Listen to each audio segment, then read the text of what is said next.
The sun drifts low over the Brazos, its light like dying embers on the plains. Caldwell's crossing exhales the slow rhythm of survival. A hammer striking at the forge, a church bell sighing, dust curling under wagon wheels. Sheriff Amos Kettering stands at the edge of town, his coat heavy with grit, scanning the far ridges where the land folds into blue haze. Something feels wrong, though no word has yet named it. The horses shy at nothing, and the children grow quiet without knowing why. Eleanor Voss closes the shutters of her schoolhouse, feeling the stillness press against the windows like a held breath. In the tall grass a mile away, Tala watches from her horse, the sunset glinting on the edge of her obsidian knife. The wind carries whispers, not words but intent, and she knows the time of warning is closing fast. Night settles like ash over Caldwell's crossing. Lanterns flicker in windows, their glow small and uncertain. The people eat in silence, listening to the wind press against their doors. Somewhere beyond the fields, coyotes cry, yet beneath their call lies something deeper. A rhythmic pulse, like hooves too distant to name. Amos Kettering leans at the window of the sheriff's office, his reflection in the glass merging with the dark beyond, his hand resting near the Colt on his belt. At the schoolhouse, Eleanor lies awake, the children's drawings fluttering on the wall. She hears a horse whinny far off and the faint jingle of metal. Reaching for her husband's stopped pocket watch, she winds it once, though it will not move. Tomorrow, she whispers, though the word tastes false. Out beyond the creek, Tala kneels among the grass, tracing symbols into the dirt, marks of warning. Her horse shifts nervously. She looks toward the town lights, her breath trembling. They will not hear, she says softly in Comanche. Above her, clouds gather like smoke before fire. Near midnight, the wind dies. Even the crickets fall silent. Jonas steps out from his forge and looks toward the north ridge, where a flicker of red glows faintly through the dark. Amos, he murmurs, the name swallowed by emptiness. Somewhere far away, a drum begins, one slow beat, steady and patient as the heart of the plains. By dawn, the horizon bleeds a thin copper light. Tracks cut across the dust north of Caldwell's crossing. Dozens of them, sharp and deliberate, the sign of riders moving like ghosts. Sheriff Amos Kettering kneels over the prints, tracing the edges with his gloved fingers, feeling the depth of the hooves and the shape of the threat. Beside him, Jonas watches silently, jaw tight, while the wind flutters the hem of his work coat. The silence of the plains presses close, thick with expectancy. Far beyond the ridge, the Comanche scouts move unseen, their horses low to the ground, their faces painted with shadow and ash. Tala rides among them, her eyes drawn back toward the town she tried to save, her spirit pulled between the worlds of vengeance and mercy.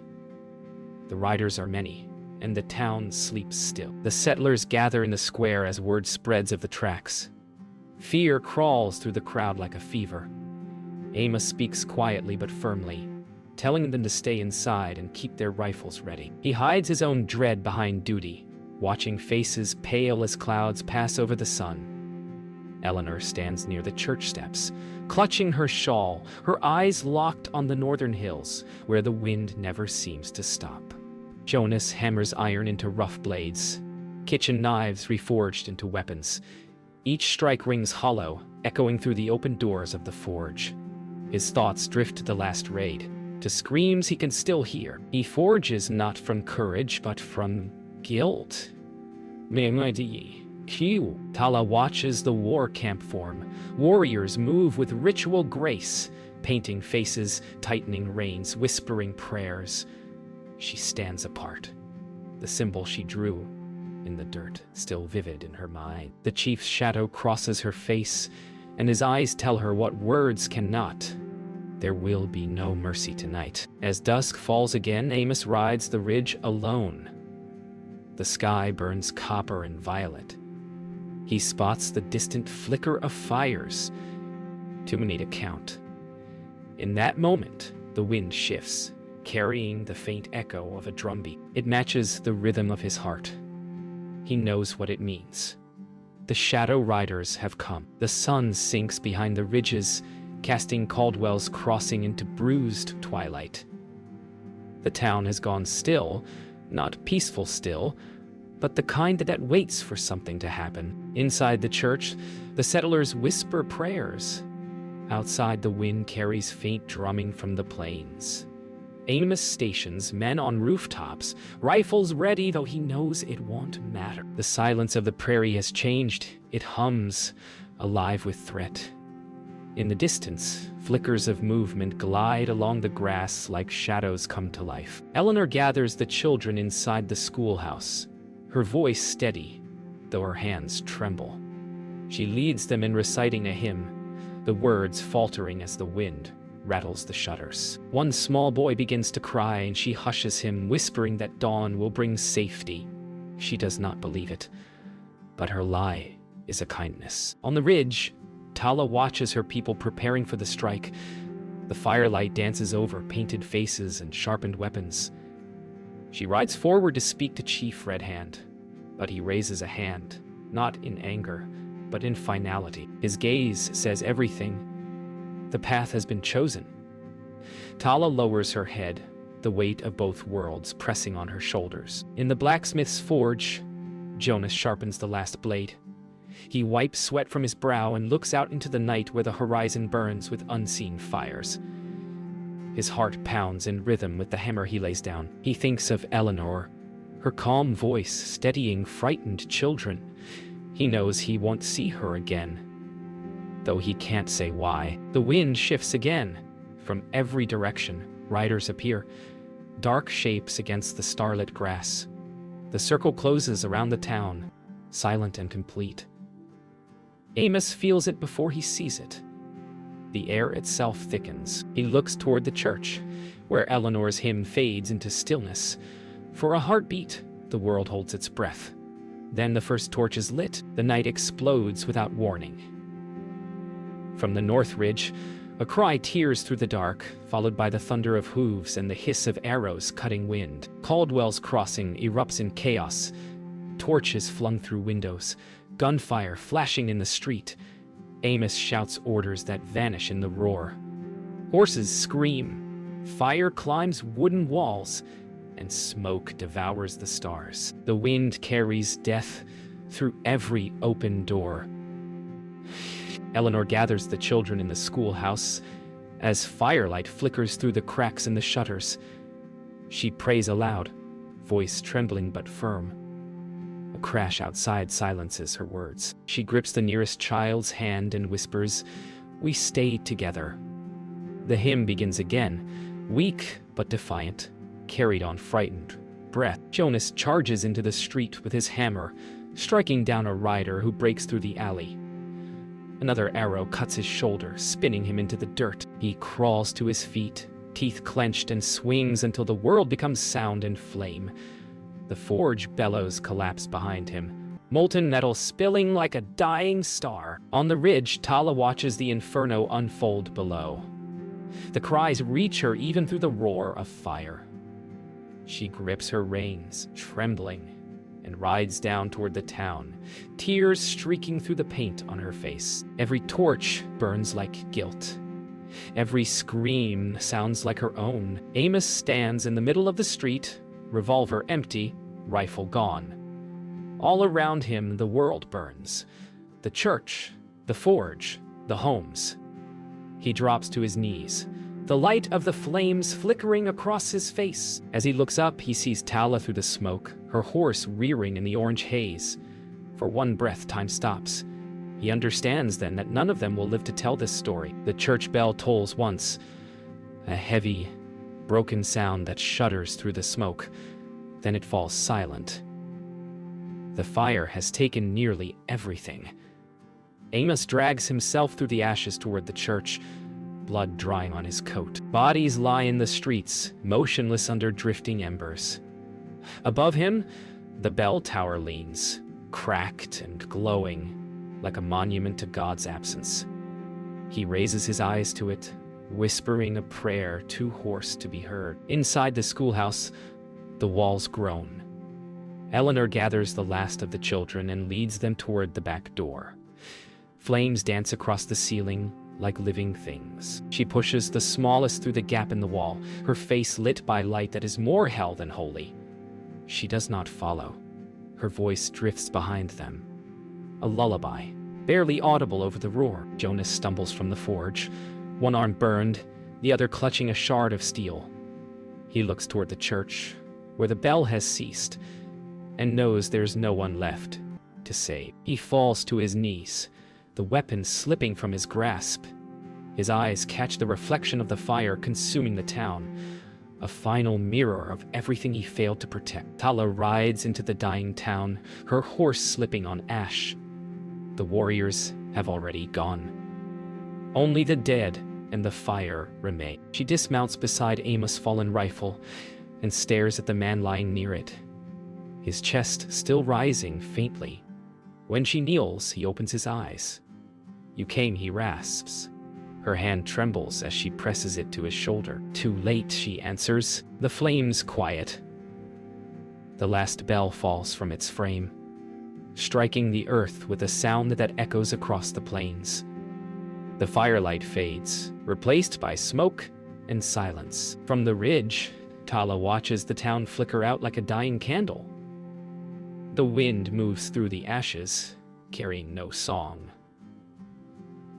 Only memory. Morning arrives not as light, but as a dim gray seep through the smoke.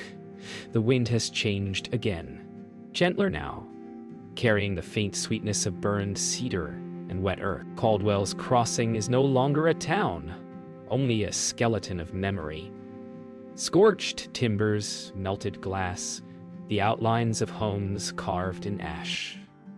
Ravens wheel above the ruins, their cries sharp as knives against the hush. Amos lies still in the street where Tala left him. His breath comes shallow, the air thick with soot and regret. He stares at the sky, remembering his wife's voice, long gone, and the hymn that used to echo from the church on Sundays. He thinks, absurdly, that the clouds look merciful, as if heaven might still remember him. But the world is not merciful. It simply turns indifferent, far off. The last of the Comanche riders melt into the horizon, their silhouettes fading into the light. Tala watches them go, her eyes hollow. Between her people and the dead settlers lies an expanse of charred dust. Neither victory nor peace, only silence. By midday, the fires have gone cold. Jonas awakens beneath the wreckage of the forge, his body caked in soot and ash. Pain blossoms everywhere, ribs cracked, shoulder torn, but he forces himself to crawl free. Around him, the town is unrecognizable. The air hums with the sound of flies already gathering to feed on what remains. He finds the anvil buried under beams, still warm to the touch. He rests his forehead against it, whispering the names of the children, the families, the lives he could not save. When he opens his eyes, he sees the horizon stretching clean and empty. The prairie endures, indifferent, eternal. He is its only witness now. He rises, staggering toward the well, not from hope but from instinct, as if motion itself is a prayer. Tala moves through the ruins in silence. Her horse limps behind her, mane streaked with soot.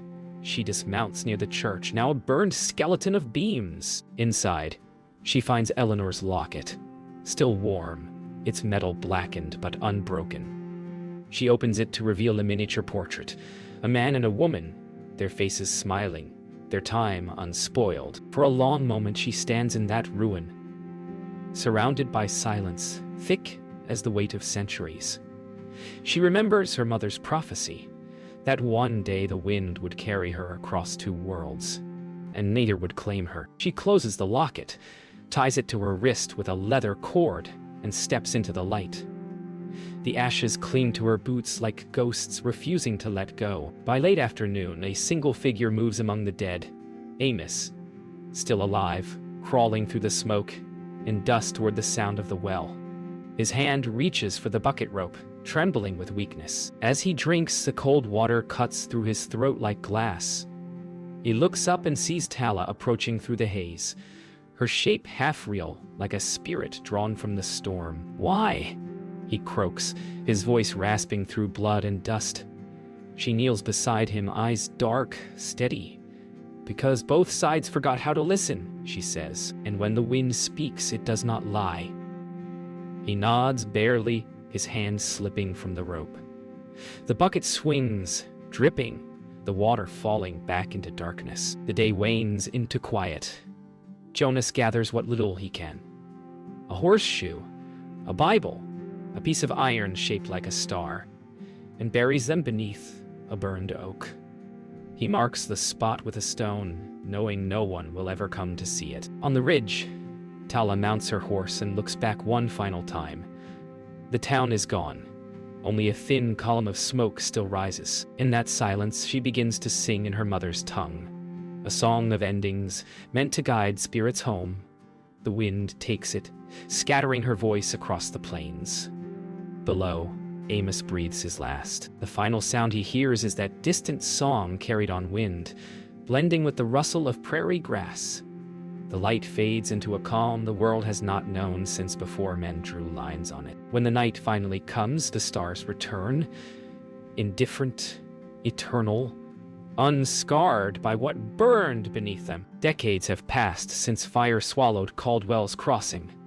The prairie has long since taken back the bones of that town, plank by plank, beam by beam, until even memory seems to have decayed into the soil. The river carved a new path through the ashes. Storms flattened what little the sun spared.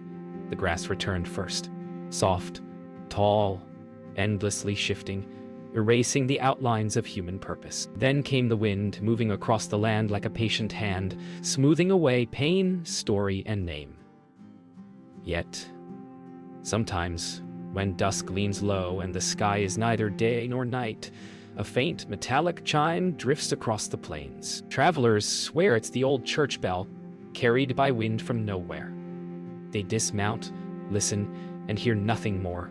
The prairie holds its breath, and for an instant, they know that something once lived and died here. A lone drifter rides through one autumn evening, following no map. Just the echo of old trails cut by men long turned to dust. His horse limps, his coat is torn, his eyes half blind from years beneath the sun. When he reaches the low rise that once was Main Street, he senses the hush. Not emptiness, but presence. The air hums faintly, like breath between heartbeats. He builds a fire near the ruins and warms his hand. The smoke curls upward, blending with the stars.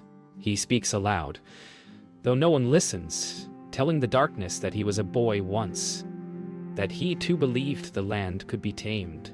The wind stirs and answers with a sigh. Somewhere beyond the hill, a bell tolls once, or maybe it is only the cry of the night birds. Either way, he bows his head. At dawn, he wanders through the ruins, boots whispering over charred soil. He finds a small glint among the stones, a locket blackened by fire. Inside are two faces, a woman and a man, smiling, captured in an age when survival still seemed possible. The image has faded almost to nothing, but the feeling remains, radiating warmth through the metal. He holds it in his palm until his heartbeat steadies. He does not know their names, only that they loved, that they built something worth destroying. He sets it back beneath the soil, covering it gently, like returning a heartbeat to the earth. "Rest easy," he murmurs. "The wind remembers for you." Then he mounts his horse and rides on, leaving the ground unmarked but newly sacred. Far to the north, in Comanche country, an old woman sits by her fire at the edge of evening. Children cluster around her, eyes wide in the glow. She speaks slowly, her voice carrying the rhythm of the plains, measured, solemn, enduring. She tells of a night when vengeance rode with the wind, when a town vanished beneath its own fear, when even the victorious wept for what could not be undone. The children ask if the story is true. She smiles faintly, wrinkles deep as riverbeds. "Truth," she says, is what the wind keeps when people forget. They press her. Who was the woman who sang in the fire? The old one looks east toward the horizon. She was everyone, she answers. And she was me. Then she feeds another stick into the flames, and the sparks rise like souls, vanishing into the dark. The story ends where all stories do, in silence. The prairie stretches beneath an ocean of sky, endless and merciful. No marker names Caldwell's Crossing, no monument speaks its sorrow, yet the land itself has memory. The soil richer where blood once fell, the wind still shaping the contours of what burned away. When the sun sinks low, its light paints the plains in molten gold. The grass ripples, whispering fragments of names lost to history. Amos, Eleanor, Jonas, voices blending with the wind until distinction fades. The horizon blurs, and the world becomes one unbroken breath between past and eternity. If you listen then, you might hear it. A single bell tolling across time, the echo of a town that lived and died within a heartbeat. The wind forever retelling what no living soul survived to say.